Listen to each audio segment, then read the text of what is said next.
But information is not always accurate information. And sometimes a plethora of information muddies the waters. For example, there's a dude out there, a gentleman by the name of something or other, who just spits random nonsense, whatever sort of comes off the top of his head. For example, he was talking about the emerald tablets of such and such the other day. That is information. It exists. You could type it in and find it, and you can look it up. But any bare amount of intelligence would tell you that such a magical, earth shattering thing must have been examined.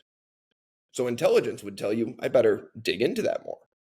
Not dig into the theories that the Emerald Tablets espouse. I should actually check the validity of the Emerald Tablets first. True intelligence is receiving a new fact and going, I must examine the validity of this before I simply spew it out of my mouth. For example, in the video I referenced earlier of the young Gen Zer, and the reason I'm making fun of you today, Gen Z, the thought that Gen X was licking lead paint off of paintbrushes is a bit silly. The lead paint was already used. It was dry. The problem with children ingesting lead paint came from lead paint chips flaking off the walls of their houses as the houses naturally aged.